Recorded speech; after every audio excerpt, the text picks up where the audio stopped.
Hey everybody, it is 10:29.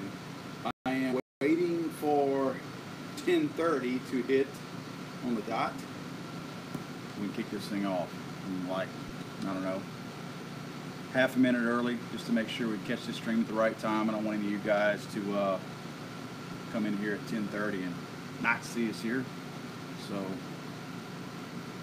knock a little bit, one more sip or two off my Shiner box before we actually officially kick this thing off. It's still 10:29. It is now 10:30. Hey everybody, welcome to Legally Armed Live. Paul Glasgow here with Legally Armed America.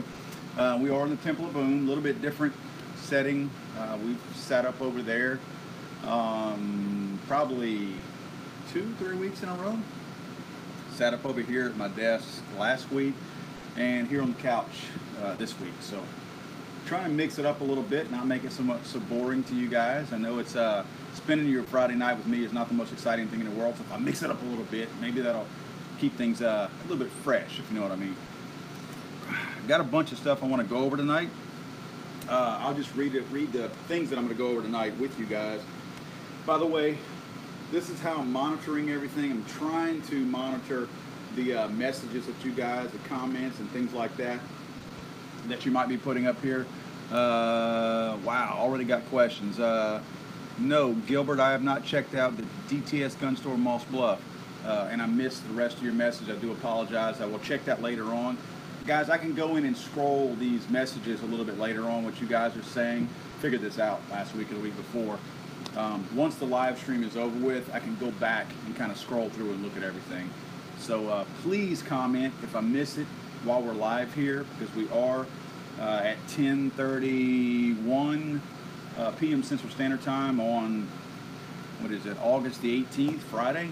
We are live. So if you're watching this right this very moment at 10:31 p.m. Central Standard Time, it's live. So anyway, I want to go through real quick. I'm going to go through the topics that we're going to kind of talk about tonight. Kind of starting to structure this a little bit more structured, if you will, to try to make it a little bit more fun. I'm going to try to start posting these topics. I did post out there that you guys could make suggestions on what you wanted to talk about tonight. And as we go forward, you guys can obviously make those every single time. So, you know, anytime you think there's something you'd rather talk about, rather than might not be something that we're going to already talk about that we have listed, by all means, say, look, you know, what about this? The things I want to talk about tonight is the Generation 5 Glock that's supposed to be coming out next week. We'll get more into that later on. The GoPro Hero 5, just to geek out with you guys a little bit. We use a lot of different camera angles and a lot of different types of cameras when we shoot our review videos, and just got a new camera, the new Hero 5 from GoPro, and talk about some of the features that it has. Actually pretty cool. I mean, if you guys are gun guys, this is actually going to make things, and I mean this when I say it, a little bit safer when you go out to shoot with this GoPro Hero 5. Swab-its. I don't know if you guys have ever heard of Swab-its, the company that they make the things that you can clean your guns with. Great company. We've run into these guys at many of the big shows, the SHOT shows and the NRA shows and all that. And they've been sending me some stuff to try out. And I got to tell you, some of the stuff's pretty cool. So I want to share that with you guys. Silencer shop. I want to get this right. I don't want to get this wrong and mess it up. Let me see here. The Silencer shop. Silencer shop has put together a pretty cool little process where you barcode your, I think it's the class 4 stuff, your silencer stuff, obviously. And instead of the ATF agents having to manually input all the information, there's actually a barcode that you can scan and all the information is inputted automatically. So we'll talk a little bit about that. Thank you, Luke Elter, for making me have to, at the very, very last minute, do a little research on that. And last but not least, among other things we'll talk about, actually, this isn't last but not least, Ruger's earnings for the second quarter. I'm going to talk a little bit about that because I think it's kind of reflective on the entire industry out there right now. Ruger being one of the leaders of the pack all the time in terms of kind of having their finger on the pulse of the market, you know, the gun market and how it's functioning, whether it's high or low or anything like that. You can usually look at the Rugers and the Smith & Wessons and those guys like that and get a pretty good indicator of how the whole market is doing. So I want to talk a little bit about that. Also got this fresh in the mail 2 days ago. It's the Fostech Echo 2. It's the follow-up to what Fostech had out. The I guess you push, if you want to call it the right terminology, it's probably the push-pull shooting in an AR-15, where you get a shot off with one pull, and then you get another shot off when you let off and you release the trigger. They have the Echo 2 that just came out, and Judd was nice enough to send me one, so I want to talk a little bit about that. All right, I'm looking at you guys now. Hey, just got a Jericho 941. Y'all, just to understand these comments, they flash up here, and I catch them at the corner of my eye that they're there, and then when I go to read them, I'm blind as a baseball bat. So when I go to read them, they sit there for a second. I have just enough time to kind of read some of them, but not enough to completely read them. So if I only get part of your comment, I apologize. I also apologize for my really, really white legs. I'm actually in the construction business, and I wear jeans every single day. And when I go to the range, I wear jeans at the range because I don't want to blind anybody and cause any unsafe conditions at the range, so I wear jeans also at the range. So my legs are always extremely white. So I do apologize that they are actually in the picture tonight. So again, apologies ahead of time for that. However, anyway, let's talk about, let's kick it right off. The Glock Generation 5. There are some, where's the Rock All in 1911? Again, I'm going to try to read you guys' comments on here as quickly as I can. So if you notice me kind of ADHD in it a little bit, I was wondering why you had the searchlights out. If you see me kind of pulling the old squirrel, it's because what I'm trying to do is I'm trying to make sure that I have all your stuff that you're commenting on here read to you all, because it just makes it more fun, and I do appreciate you guys hanging out with us live. So it means a lot to me to be able to share your comments with everybody else live, for those of you that might not be reading the comments on here. I also noticed that you guys talk amongst yourselves, which that's awesome. Sometimes I butt into your conversation, and I shouldn't, because you guys don't even need me as part of the conversation, because you're having a conversation. So anyway, talking about the Gen 5 Glock. It's, you know, it's like anything else that's being released. Yeah, it's a big secret, but it's really not, because Glock is the one leaking the information. There's no question in my mind that Glock is the one who's leaked all this. If you really wanted to keep something secret, you could keep it somewhat secret. There is a, next weekend, the 26th, there's an exclusive Glock new model range launch party. Again, the 26th of next week. That's Saturday. Different ranges across the country are having like specific range parties, but it's going to be for unveiling of a Glock. Now look, not to knock Glock, but hey Paul, I'm glad you could join us. Not to knock Glock, but we really don't expect a whole lot. We expect something that looks a lot like a Glock. We expect something that's in the same shade of black that all the other Glocks are, and pretty much probably the same caliber as all the other Glocks out there. I don't really know what they could be releasing other than just a Generation 5 Glock, because let's face it, if they were really releasing something other than a Generation 5 Glock, it would be released at SHOT Show in January of 2018, not in August of 2017. So we know it's not a huge announcement if Glock's having their release party in August, you know, 5 months before SHOT Show. So we definitely know that it is definitely going to be something that is kind of cool, kind of big, but not big enough to take to Las Vegas.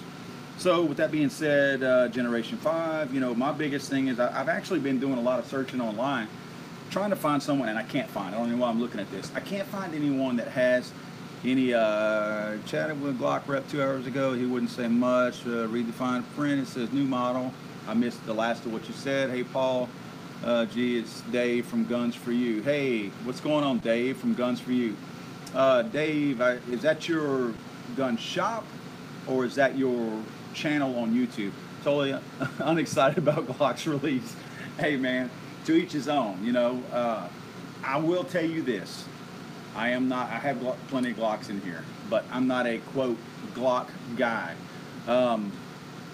But I got one. I say I got one. I'm gonna have the first one in this area.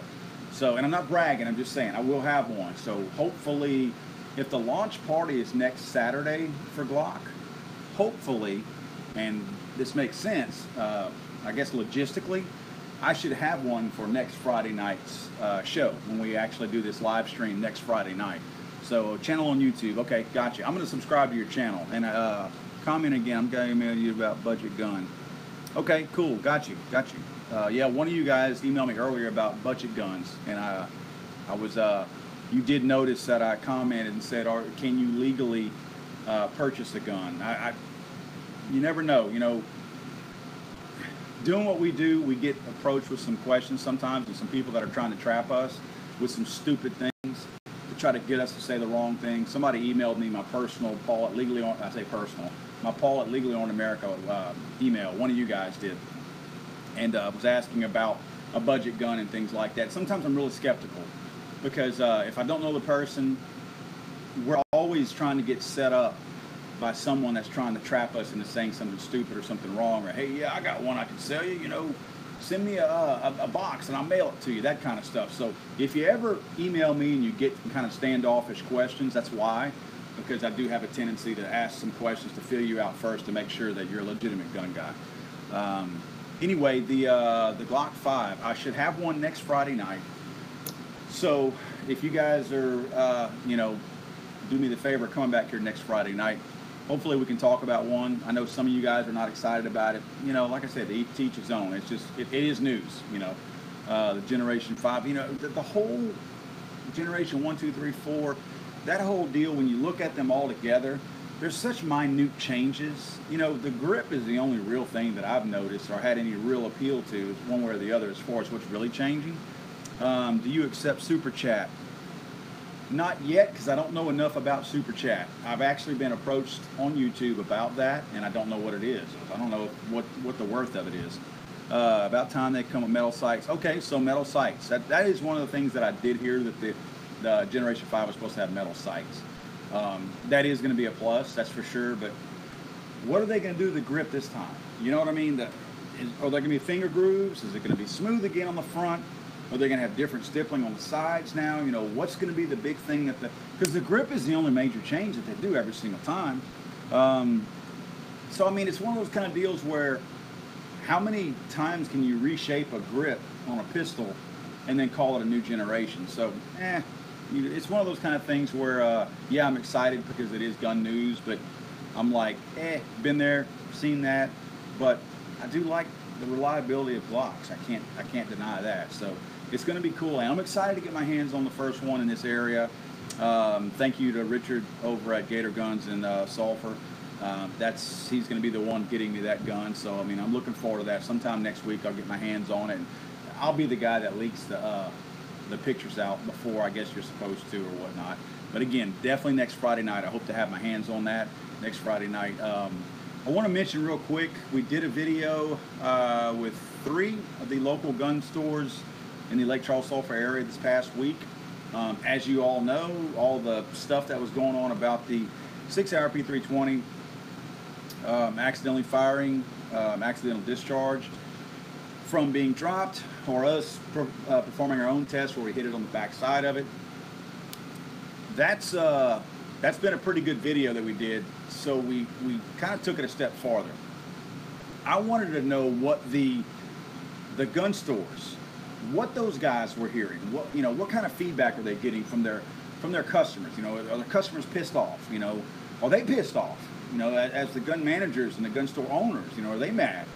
So I went and talked to Richard Pursuti at Gator Guns in Sulphur, Louisiana, Jeb Crater at Action Arms in Sulphur, Louisiana, and Matthew Bonin over at Lake Charles Tackle. Actually, it's the Gun Cave in Lake Charles Tackle in Lake Charles, Louisiana, and it was pretty interesting. You know, there was no right or wrong answer, and you guys can definitely go back and check the video. It is here on YouTube, so you can definitely come check it out. You know, go watch the video when we get done here. Hopefully, wait till we get done.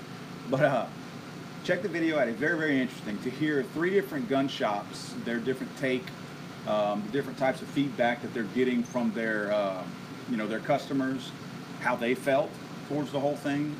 You know, what they were going to do with the guns they had in stock. You know, some were going to continue to sell them with the kind of asterisk next to it when they talk to their, I shouldn't say asterisk, that's quotes, with the asterisk next to it whenever they talk to their customers and say, hey, look, you know, you need to send this thing off. You know, there's a voluntary upgrade, blah, blah, blah, and there's, you know, others that say I'm not going to sell these at all until they have that voluntary upgrade. So anyway, I mean, it's pretty interesting to see the change out there. So anyway, thank you again to Matthew, Jeb, and Richard for helping us out and putting that video together. A lot of fun putting that together. I don't get to spend enough time with these gun store owners and managers like I'd like to in this particular area. I just don't, you know, I don't get to. So it's nice to be able to go out and reach out to them sometimes and actually touch base with them and kind of catch up a little bit, even if it is for a very quick time. GoPro. Man, you guys have seen a lot of the stuff that we do. We do a lot of different stuff with our cameras. We don't just go out with our main cameras and shoot. You know, we put our cameras in harm's way. We always have. We throw them in ponds. We tie them to guns. We blow them up. I have blown the lenses out of GoPros before. I want to say, if you go back and look, and this is several, 2-3 years ago, when we blew up a Glock and a Rock Island Armory 1911 over a piece of 2 pounds of tannerite with a piece of tile on it. We actually had a GoPro that I had dug out in the ground. Man, it probably wasn't this far from it, you know, maybe 2 or 3 feet. And we blew the 2 pounds of tannerite up, and it just shattered the whole front of the lens of the GoPro. So we're known for putting these things in harm's way. Not just the GoPros, you know, we put them on different cameras, on drones. We have our high-speed cameras, different types of cameras. I like to experiment with different types of cameras. Well, GoPro has recently come out with their Hero 5. This is actually a pretty cool little camera. If you notice on this camera right here, if you notice that it doesn't have, remember the white, the kind of clear white case that they normally came with? Well, this one doesn't have one because this whole camera is waterproof. You don't now have to put the little case around it in order to make this thing waterproof. You know, so I mean, it's really cool. I think it's waterproof up to like 10 meters. I'm actually having a filter on it, a UV filter over the lens itself to kind of enhance the color a little bit. But this thing is really cool. The coolest part about it, and that's where at the beginning of the show, what I was, hey, reporting in from Lake City, Florida. What up, Lawrence? How you doing, man? Thanks for joining us, buddy.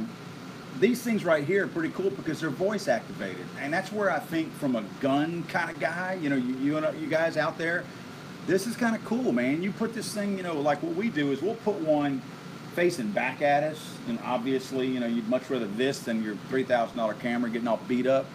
And I just missed somebody's question about the NRA. If you want to put that up there again, I'll try to catch it. I'm notorious from putting my cameras out like this and shooting at it to get like a good angle where you can really see the gun when I'm shooting it.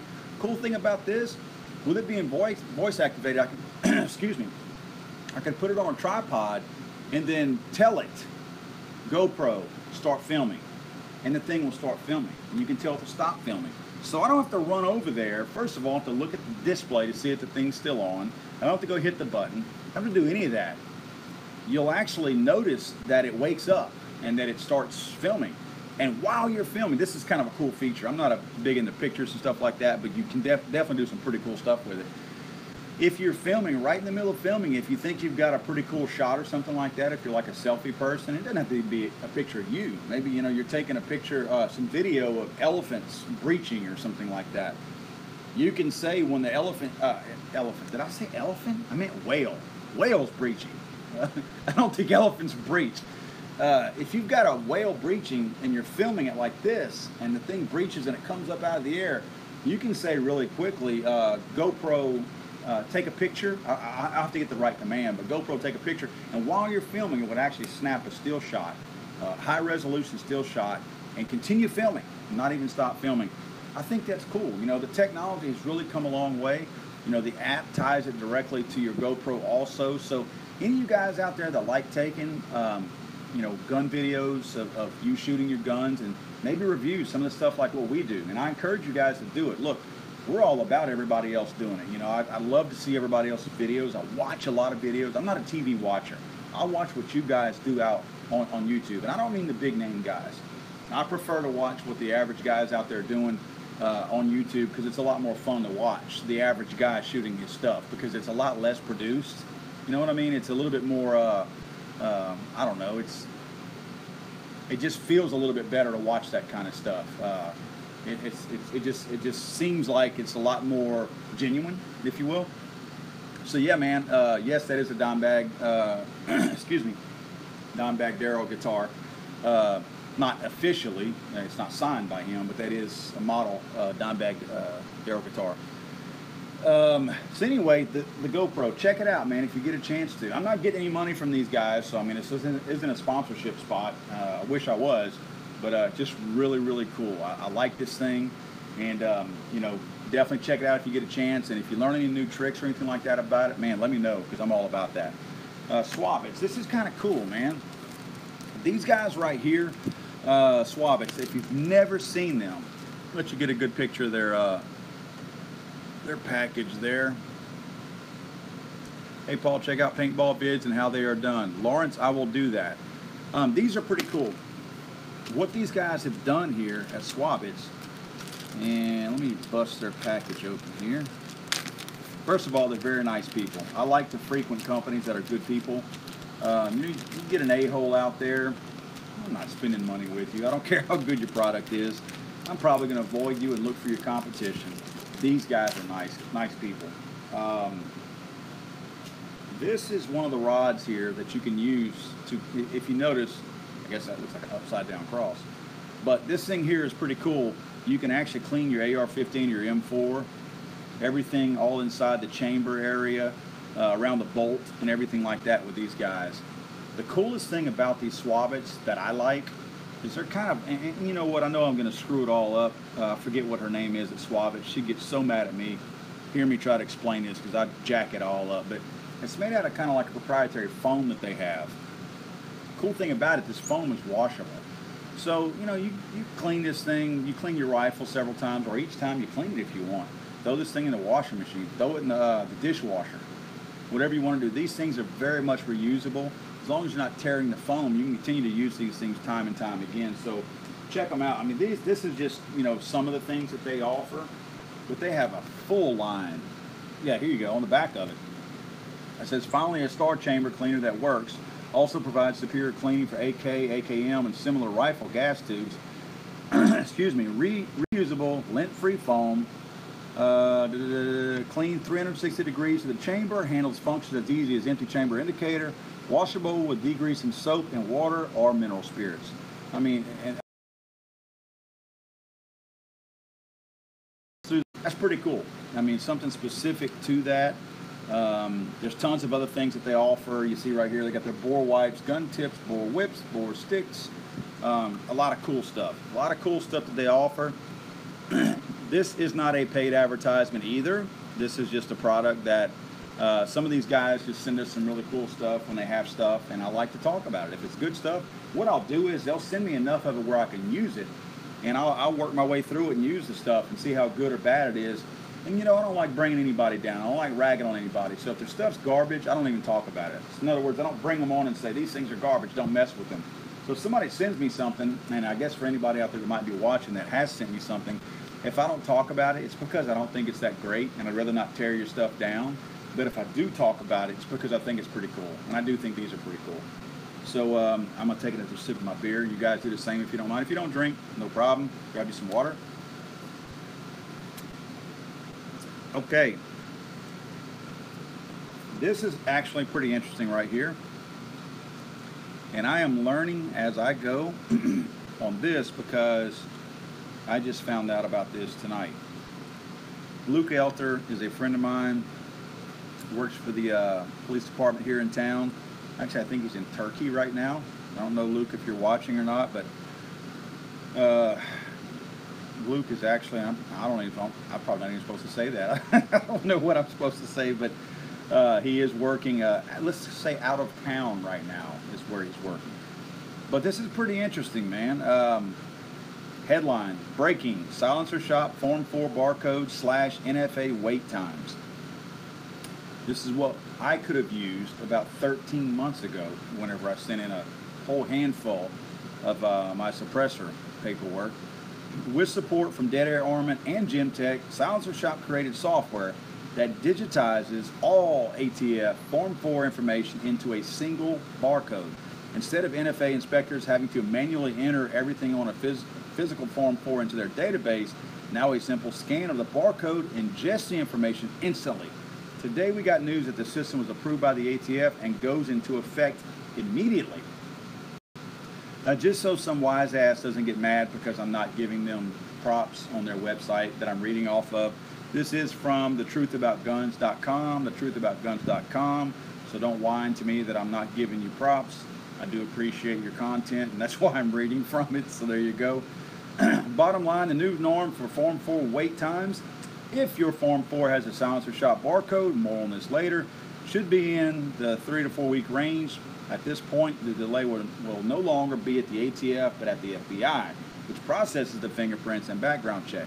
What used to require a few minutes of manual data entry for every single Form 4 received, sometimes resulting in typos, which meant further delays, will now be done almost instantly.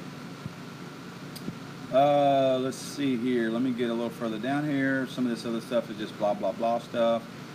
It sounds like the key here, a lot of these shops that you go into may have like a little queue or a little workstation or something like that where you can go in and enter your data. I think that you're going to have to actually enter that silencer like into their queue, into their little almost like a little ATM is what it looks like. Like you're going to have to do your processing of your paperwork through that, because I won't say it's proprietary, because how do you patent the process? You know what I mean? I mean, they're not going to be able to prevent anybody else from doing this. But they're the ones that are leading the charge on this. So right now, they're the only ones that are going to have the barcode. So in the very near future, if you do it through Silencer Shop, you're going to, I don't want to say go to the front of the line, but kind of you are, you know, going to the front of the line. So it would probably be better if you're looking for suppressors to probably do that through those guys. Seek out your Silencer Shop dealers out there. I know Action Arms is a Silencer Shop dealer in Sulphur, Louisiana. I saw their queue in there the other day. So definitely check those guys out. I mean, that's going to be a benefit of being careful of who you choose to process your paperwork for your suppressors. One of mine, and I don't know if Jarrett, you're on here or not, but one of my salvo suppressors, that's like, I think the only one I'm waiting on as far as my stamp, and I still haven't gotten it, and that's been, oh man, that's probably been 13 or 14 months now. 13 or 14 months on a suppressor for a 12 gauge. Ridiculous. I've got the other ones trickling in. I sent a wad of them in, 5 or 6 of them, all at the same time, the exact same envelope. They started trickling in. I've never had 2 come in at the same time. One came in, then one came in, then one came in. I believe I'm waiting on 2 more to come in. Anyway, just frustrating. It's nice to see that the ATF is at least open to accepting technology being a part of their daily routine. Probably because they're so freaking lazy and they're government workers that, you know, they don't want to do any more work than what they have to. Like, oh God, and believe me, if from what I've read, this process has been cut by, it's 10 times faster. So my guess is, I know what you're thinking. As a taxpayer, you're thinking, if it's 10 times faster, then maybe there's 9 people they could get rid of. No, that's not the way it works. If it's 10 times faster, that means that the people in the office are going to have 10 times more time to jack around and goof off. They ain't going nowhere. They're not laying anybody off. They're not going to reassess the costs that they have in there. You know, everybody just got a raise because they're doing 9% or 10% less work, or 10 times less work. So anyway, that's a cool process. Luke, I appreciate you sharing that with us.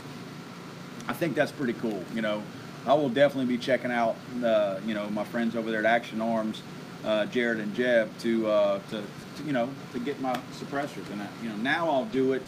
Actually bought them from a guy in Conroe that's really, really knowledgeable on suppressors. Taught me a lot about suppressors. But now that I've learned what I need to know, I'll go to Action Arms and I'll go through their, you know, their stuff. And I may even test it, you know what I mean? I may go over there and run a video and, you know, just go through the process and see how long it takes. You know, let's see if this actually does speed things up. There's no way it takes 13 more months to do it, though. I know that. It's not possible to take that long. You have to try to make someone wait 13 months for something. The funny thing is, and I know everybody out there that's done this understands this and realizes it, the ATF, when you see the whole way the process works, let's say you want 5 suppressors and you send all your paperwork in for 5 suppressors at one time. You pay $200 a piece for each one of those stamps. So you send a $1,000 check in with those 5 forms for those 5 suppressors. The ATF cashed my check within weeks of me sending in all that paperwork and that check. They did not wait 13 months for their money. They took their money right away. But I'm still waiting on my suppressor 14 months later. I still don't have the salvo in. So anyway, U.S. government at its finest, man, they move at a snail's pace. Don't get impatient with those guys. All right. Let's see here. Next up, oh yeah, man. This is not the most, Cali is where gun laws go to die. That's why I moved to a free state. Good for you, Lawrence. Wow, Lawrence, you were the one I think that moved to Florida. So you went from California to Florida? Good for you. Yeah, this is, for those of you that might be in the gun business, this is probably not the best news in the whole wide world. But I'm going to share it with you guys anyway, because like I said earlier, Ruger is many times indicative of when you see things happening with the company Ruger and some of these other big names like the Smith & Wessons, the Remingtons, and those guys. It's pretty indicative of how the rest of the market is, you know, functioning, up, down, whatever. Let me just read a couple of paragraphs here, and I want you to see what I'm talking about. Paul, what do you think about 3-stage triggers? I'll get in that in just a second, guys. Let me do this. Okay. Ruger recently announced that they experienced a reasonably significant earnings drop for the second quarter of 2017, translating to smaller payouts for stockholders. This is what got me. Check these numbers out. Reporting only $2.99 million, let's just call it 300 for the sake of doing the easy math. Reporting only $300 million in net sales this quarter. Ruger just didn't come close to the same period in 2016, where Ruger reported net sales of $341 million. So $300 million this year, $341 million last year. We're $40 million off the pace right now from this year compared to last year. You know, I'm not going to go into all the rest of this because it's all just kind of Wall Street kind of lingo, but that tells you what you need to know about the gun industry right now. It's down significantly as far as sales go. You know, with Ruger's got a lot of newer offerings out there. You know, they've got the 1022 that's just still the most popular rifle in the world, but they've got the Ruger American pistols. They came out with the 9mm not long ago, the 45 maybe earlier this year, the end of last year, I forget when it was. You know, Ruger's just, of course, they're, excuse me, frog in my throat. Their AR-15, that really reasonably priced AR-15 5.56 model, that's a hot one. But I'm going to tell you what, a little bit of an inside story right here. I'm not sure if you guys know this. Those of you that are in the gun business, whether you sell or you're in gun stores all the time, you've probably noticed that they're the little clamshell cases of Ruger AR-15 lowers that are for sale. I forget what their going cost is, 120 bucks. That's pretty much the going rate for anything that's a decent decent lower. You're noticing these Ruger lowers in these clamshell cases for sale now.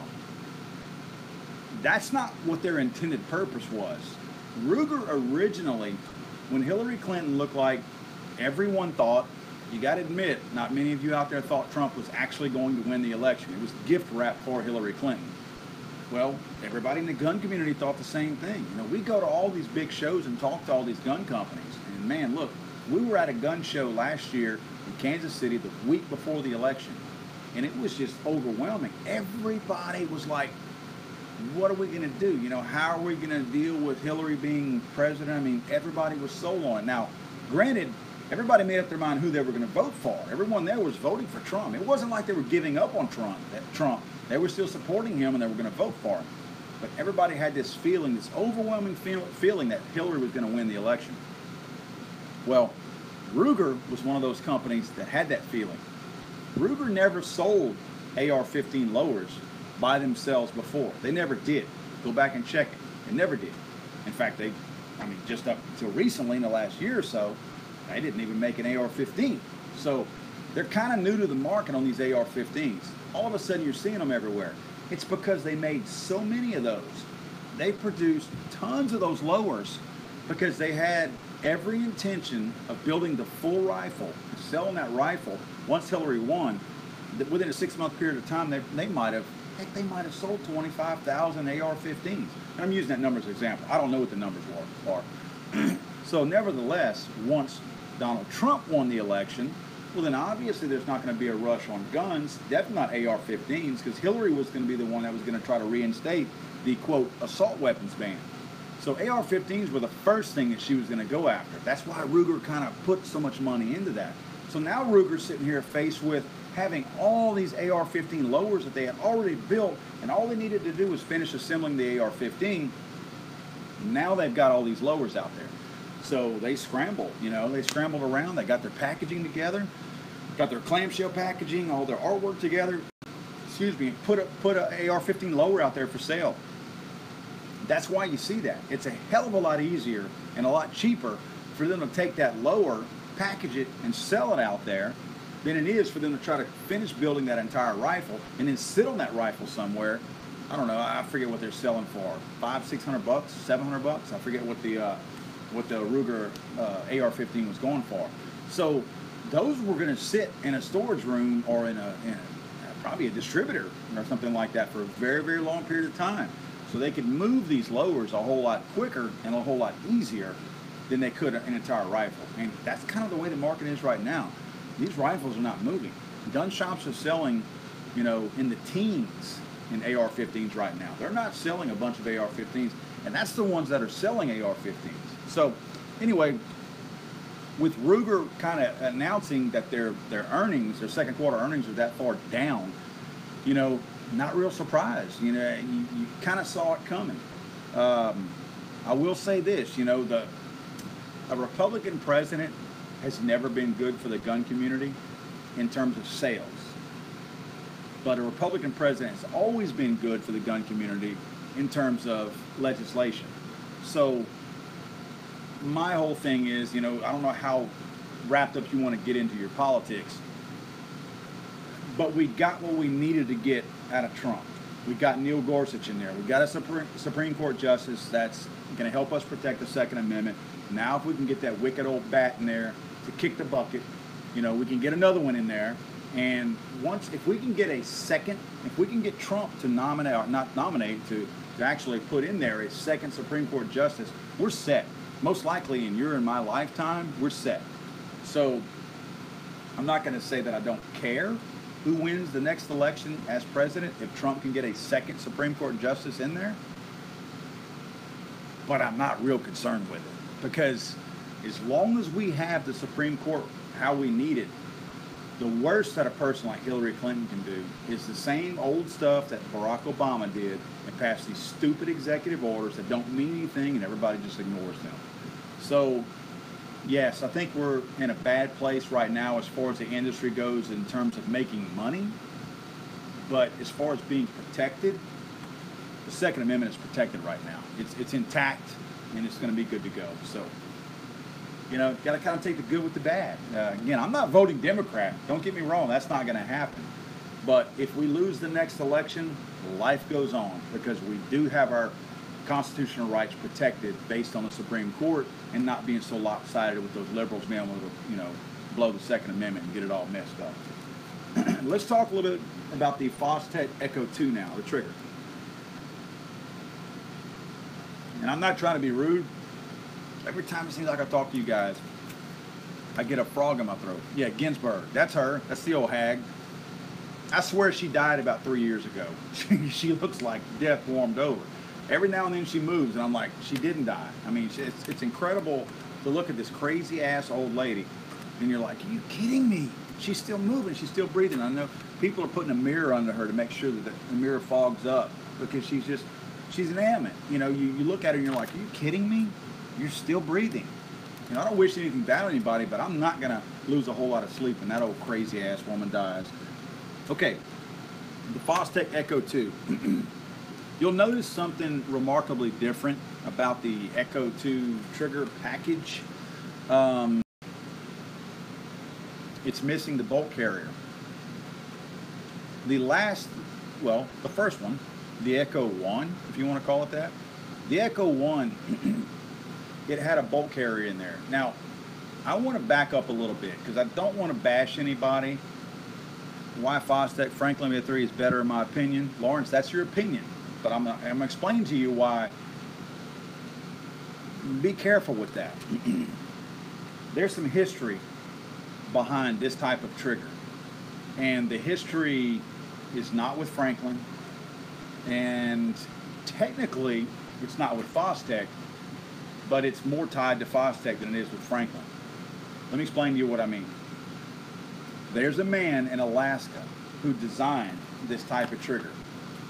And for those of you that aren't familiar with this type of trigger, you pull it and it shoots, and you release it and it shoots. It's like bang, bang, bang, bang, bang, bang. Where normally your trigger goes bang, then it resets, then bang, then it resets, bang, then it resets. This way you're like bang, bang, bang, bang, bang, bang. So you've got a constant movement, and the cool thing about it is that Franklin doesn't have it, this one does. If you're back and you don't want a shot to release whenever you go forward, with your right hand and your thumb safety, you just simply put it on safe, and then it will not release that when you can actually let go of the trigger after you put it on safe, and it will not release that shot on the release of the trigger. But anyway, a man in Alaska, an older gentleman, is the one who actually invented this whole type of trigger, this push-pull trigger, if you will, and got the technology, designed it, engineered it, figured out how it would work, figured out how it could work, figured out how it would not be a violation of the ATF, and he contacted Judd and Dave Foster of Fostech. Contacted them and said, I got this idea, got the patent, but I'm too old to mess with it. I want you guys to do it. Because he'd been watching Fostech from a distance, and he kind of knew what they were doing. Knew they were good guys, and they are good guys, we know them. And long story short, he makes a deal with them. So for every trigger that's sold, the old man in Alaska, and I don't mean any disrespect by that, from what I understand, he's an old man and he's in Alaska. Every trigger that's sold, he gets a cut off of it. Now, Fostech worked with him on the patent. Franklin, there's a whole lot more to the story than what I even know, let alone what I can actually say. But Franklin, how do you say, were very opportunistic, and they knew of this technology that this gentleman in Alaska had developed, and they were first to market without a patent, without the patent that Fostech is operating under from the man who designed it. Franklin was first to market. That's why they had so many problems with their trigger early on. Now, they've done a lot of work on their trigger, but their trigger's a lot different. From what I understand, I don't have one yet. I'm trying to get my hands on one because I want to run one with this Fostech. I want to run them together fairly, you know. I may have somewhat of a, I guess, a loose relationship with the Fostech guys because I know them, but we're not like bunk buddies or anything like that. I mean, I just know who they are. I want to run these two side by side. This is legal. One shot per manipulation and trigger. That's exactly right. That's another thing too. The ATF has approved Fostech's trigger, and I'm just going to leave it at that. The ATF, the way they look at it is the release of the trigger is a, and I don't want to screw this up, so you guys do your own research on this, but the release of the trigger is a second motion. It's a second function. So So it's not like when you pull a trigger on a full auto and you're holding it back and it's just continuing to shoot until you release it. That's one motion when you're pulling it back. Well, it's not doing that whenever you have one of these types of triggers. You literally have to push it or pull it, push, pull, push, back and forth, back and forth, back and forth in order to get that rapid rate of fire. Again, it's not a full auto. So there's some issues in there. There's some sear issues, disconnector issues, and all that kind of stuff in there that make the Franklin guys product different than the Fostech guys product. I suspect at some point, Paul, would you approve 3-stage triggers? I don't know enough about 3-stage triggers, to be honest with you. You know, you tell me what I should look at and what I might be better than bump fire. Yeah, it sounds like I'm jumping around from topics right now. I'm gonna tell you my thoughts on a bump fire. 3-stage trigger. I need to know some more information about 3-stage trigger. I know nothing about 3. I know about single stage and a 2-stage trigger. As far as the bump fire, man, I'm going to tell you, bump fire is more of a toy, and I don't mean that in terms of like a child toy, because I don't consider any gun a toy, and I don't pretend to even think that. I don't treat any of my guns like a toy. But if you could ever talk about something like, you know, calling in terms of not the most serious thing, let's just look at home defense, for instance. Would I use a bump fire stock for home defense? Absolutely not. You know, first of all, you've got to get everything just right. The way the bump fire works, for those of you that don't know, I've got a couple of them. I have one on my AK and one on an AR. You have to tuck that thing into your body, and there's a little arm that comes up through here, and it pushes against the trigger. And when you tuck it against there, you're pulling with one hand and you're pushing with the other hand. And when you do it just right, it continues to fire like a machine gun. Totally useless in terms of self-defense. Totally useless. Anybody tells you otherwise is full of it. Totally useless. In fact, I wouldn't think that anybody with a legitimate full auto machine gun would have any use for that in a self-defense situation. Totally useless. Barrels all over the place. It's just not something you want to utilize. Whereas this type of push-pull trigger, it's got value to it, you know. It has recently been outlawed, if you will, in 3-gun competition, where before, when it first came onto the market, it was legal to use in 3-gun. At least that's what I've been told. Because very, very recently I was told that finally it was determined that it was not going to be, you know, allowed into 3-gun competition. But I've shot it enough. In fact, you guys can go look at one of our videos. We did video the Fostech trigger months ago, probably last year sometime, and functioned great. You know, it was fun to shoot. I felt like I could stay on target pretty good. Actually put it in a Colt competition rifle that I've got up here. Let me grab that real quick. I'll show you what I put it on. This is the bad boy right here. This is the rifle that I put it on. It's a Colt competition. So the thing was, this thing right here, if you look at the brake on the end of it, see the muzzle brake? That's a sweet muzzle brake right there. So that's definitely, that helped me to keep the barrel down. And, you know, that's what I've got the Echo trigger in there. So anyway, definitely one of those kind of things that is cool to have. This next one, the way they had done the first one, Fostech did, they had the bolt carrier in there that they shipped with it. That's not what Franklin did. But again, you have to know these guys from Fostech. Judd and Dave Foster. Dave is like a mad scientist. He's extremely smart, and he's got an engineering mind to him, and he has redesigned this thing over and over and over again to make sure it functions so well and so perfectly out there. That's why they keep having different variations of it, because the guy is just, he's not one to just say that's good enough, put it out there. He's going to continue to work on that thing and get it out there and get it exactly right. So that's why it's kind of like taking a little bit of time. I know they had a huge backlog when they first put that first Echo trigger out there.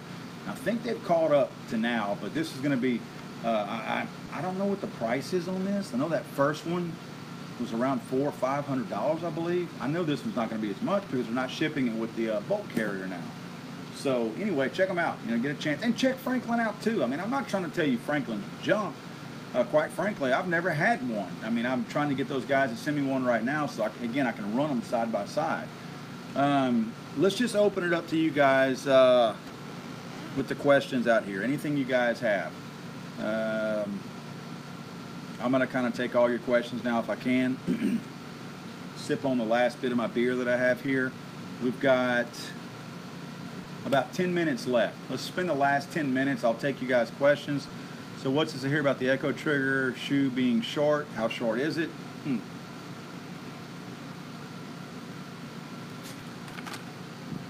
Well, I can't tell you because it's in a clamshell. You use, I'm not even going to mention some of this stuff. I see where you're going with it, like load 'em up. I'll be aware of saying you worked on this for years. Okay, that must not be for me. A lot of parts that can get lost. Wasn't there some trigger out there with some kind of force? I don't know about that either.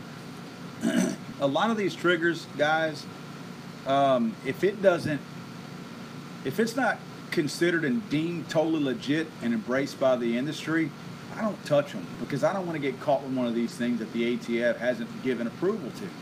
I'm really big on, you know, look what I've got in here. I don't want to ever take the chance on the ATF being able to find that I have something illegal. Like in here right now, I don't have anything illegal. At one time, I have a cannon over here from X Products. Great guys.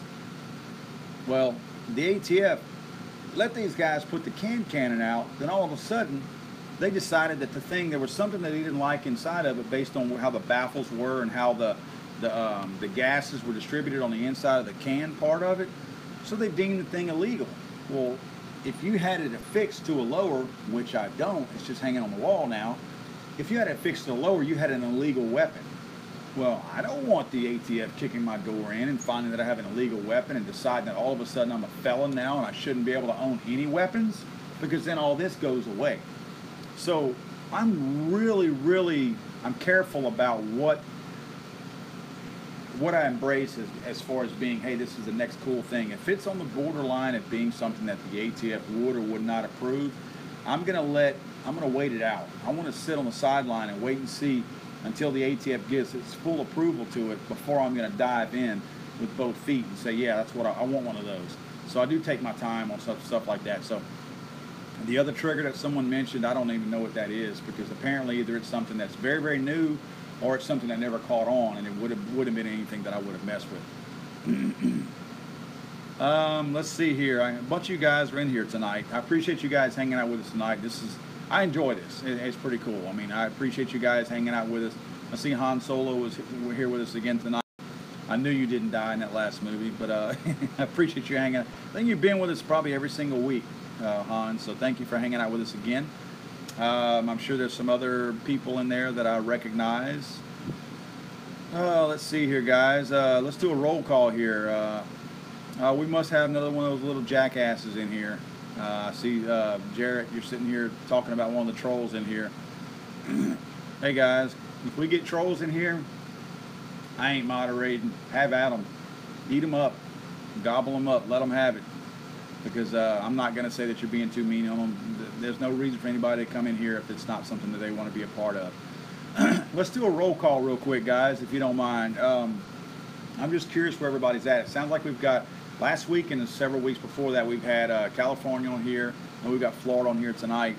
I know we've got some Louisiana on here, obviously. I'm from Louisiana. I know, Jarrett, you're from Louisiana. Preferred, I missed it. Man, I missed it. Rusty trombone or no? God, okay, it says comedy at the end of Mike's name. Ohio checking in. Hey, Ohio, how's it going? Wow. Ohio. Good for you. How's your which one of the Ohio football teams you guys? Probably college, right? At this point. Pennsylvania checking in. Welcome, Pennsylvania. Glad to see you guys. Definitely in those states up there where you're splitting some time with some of the anti-gun people. So it's good to see some pro-gun folks in here from those states. I saw a map when I forget which election it was of Ohio.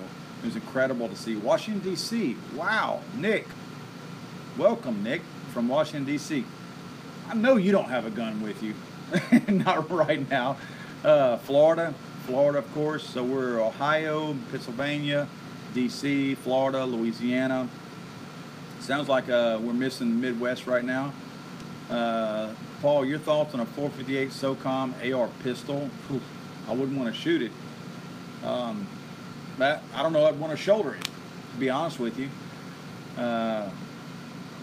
So I mean, this mic dude, what? I don't even get it. You know, the jokes aren't even funny. They're freaking stupid. So I don't even know what. It's probably a 12-year-old playing video games or something like that, and this is like something else is doing. The 458 SOCOM.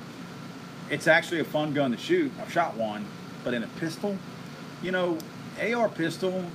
For a long time, I kept an AR pistol in my truck in 5.56. My whole thinking behind it was small enough and easy enough for me to, I don't want to say conceal because I wasn't trying to conceal it. It was in the back of my seat. But if, you know, something hit the fan or if anything happened, it was easy for me to grab, easy for me to maneuver inside my truck. And if something happened to where I needed to shoulder it, I didn't care what anybody said. I was shouldering it because it did have the little brace on it, the little Sig brace. So I wasn't the least bit concerned. So I kept that in there. But as far as a 458 SOCOM, dude, I've got no use for it. If somebody sends me one, I'm not, hey, this is the 450 thumper right here. The round is as big around as those big giant pencils you used to have in kindergarten. It's about how big around the round is. I shot 20 rounds in that, and it bruised my shoulder all up. You know, blood vessels busting on my arm is not the most fun in the world. Back in the day, Dead Horse here, what's up? Which one of you guys from Dead Horse is this? I know a couple of you guys. We shot with these guys. Dead Horse is a band out of Texas. And good guys, man. We hung out with those guys and went and shot some cannon. Actually, talking about the cannon earlier. We shot some cans. Was kind of skeet shooting, but instead of the skeet, we were shooting the cans out the cannon. That was fun. Enjoyed it with you guys. But yeah, man, not a whole lot of. No, I'm not looking for a 458 SOCOM pistol. If that's what you're asking me, I won't have one. If somebody has one, I'll shoot it, but I'm not going to own one. It just, not dogging it out, it's just that's not the kind of round you want in a pistol. You want a controllable round in a pistol because you're already losing control by not shouldering the thing. So it doesn't make any sense to have that strong of a round in a pistol. Let's see, guys, what do we have here? We got 3 minutes left. I want that 300 Nemo rifle. Not familiar with it. I'm kind of a bit of a recluse to a certain degree, guys. Unless something interests me, I don't look into it. I don't just read gun stuff. It may seem like I do, but I don't. I mean, if it doesn't directly interest me or impact my life or what I do, you know, with my guns and stuff like that, nah, I don't read up on it. You know, I don't just look at the normal stuff, mainly because so much stuff can be fly by night, especially when you're on a downturn of the industry like it is right now. You know, guys are grabbing at anything to be the next new thing, and usually, you know, 9 out of 10 of the next new things are not the next thing. There's only that one thing that usually grabs hold and it takes off. Mike Carrington just watched your video. You're acting as worse than you're trolling. Jarrett, you're nailing this guy. That's funny. I don't even know what this means. See, some of the new stuff out there, the way some of you guys are punctuating your sentences and phrases and all that, I have no idea what you're saying. So one of the things that I've noticed here recently is the way a lot of people are responding and talking to one another with all the little emojis. Dude, I don't speak emoji. I don't know what people are trying to tell me whenever they speak in emojis. So if you guys are speaking in emojis in any kind of way, unless it's a smiley face or something like that, I've got no clue what you're trying to tell me. So anyway, I think we're about to wrap it up. Yeah, we got a couple minutes left. I want to thank all you guys for hanging out with us, of course. I also want to thank you guys, like I said earlier, I know the guys, definitely Action Arms is on here. Jeb and Jared over at Action Arms, Richard over at Gator Guns, and Matthew over at the Gun Cave in the Lake Charles Tackle Building. Appreciate you guys helping me put together that video this past week. You know, it's always good to be able to go out and, you know, catch up with you guys and, you know, meet you all and talk to you, see what you got out there. You all got carrying some nice stuff in your stores, and you know, it's good to see the local gun shops like that. Give them a chance. You know, there's a lot of stress, especially with the downtime right now. If they're dealing with one particular customer, give them a second. You know, you're going to get way more customer service than you're going to get from a big box store. And I'm not trying to knock free enterprise out there and capitalism. I'm happy that Dick's Sporting Goods and Academy and all these other places out there, I'm happy for them. I'm glad that they're selling guns, and that's great. But they're not in it for the guns. They only took the guns on to make a little extra money. They're trying to sell tennis shoes, shorts, jogging suits, and all that. These local gun shops are dedicated to selling firearms and ammo and you know, supporting the Second Amendment and the community that supports the Second Amendment. So I encourage you guys to check them out. They usually have their own money invested in these places. So as a small business owner myself, I like to see people frequent those small businesses. So please continue to frequent those guys. You know, give them your love. Put the word out when they help you out. Post pictures on your website, your Facebook page, whatever, just something like that, and let people know, hey, this is where I bought my gun. Go check them out. You know, rate them good online. You know, rate them good on their Facebook page. You know, you can go do Google ratings, do all that kind of stuff, and help these guys out so they can stay in business. You know, because we need these smaller guys to stay in business. There's going to come a time, you keep hearing all the reports that based on the online gun sales and whatnot, that even malls at some point in the near future are going to go away. We don't need our local gun stores to go away. You know, we're going to have a place for to go to with an FFL. And if for some reason the malls go away and we don't frequent these small gun shops and give them our business, if they go away, where are you going to go? What better way to limit firearm sales than to limit FFL dealers out there by not shopping and allowing them to dry up and go away? Then it limits the amount of gun places that you can go to buy guns. Not a good thing. You know, I like to have a little bit of variety and know that I can go in a whole lot of different places out there to purchase my firearms and my ammo if I want to. So it's important that in the long run, looking at the way the landscape of stores and whatnot are, that we continue to frequent these mom and pops so that they do stay in business, and hopefully they can outlast some of these big box stores out there and be the last man standing, and then we can just bring all of our business directly to them. Because I'm going to tell you, I know around here, if you go to these mom and pops and you go to compare ammo prices, I assume gun prices too. It's been so long since I looked at the price of guns at an academy or something like that. But I know ammo prices, I can get better prices at my local mom and pops than I can at these big box stores. So again, guys, I appreciate you guys hanging out with us. I'm going to end the stream here in a second. I appreciate you all spending your Friday night with us. It is 11:33 p.m. Central Standard Time, my time here in Louisiana. Thank you guys for hanging out with us. Hopefully we'll catch up with you next Friday night, and I should have one of the Gen 5 Glocks with me at that time. Share that with you. We'll look at it. We'll talk about it. Beat it up. Just joking. We're not going to beat it up. Thank you all for hanging out with us. I appreciate you all. Check us out. You know, LegallyArmedAmerica.com and Paul Glasgow. If you guys ever need anything, email me, Paul@LegallyArmedAmerica.com. You know, I'm easy to get in touch with. I'm very responsive. And again, it makes me feel good that you guys are hanging out with us. I appreciate it. We're going to end the stream now. Remember, you can go back and you can rewatch this video if you want to. If somebody missed it, we went over anything tonight that maybe one of your friends missed or something like that, feel free to share the video. So we will see you guys. Thanks again. Have a good weekend. Be safe. Have fun at the range. And I wish you guys a lot of luck.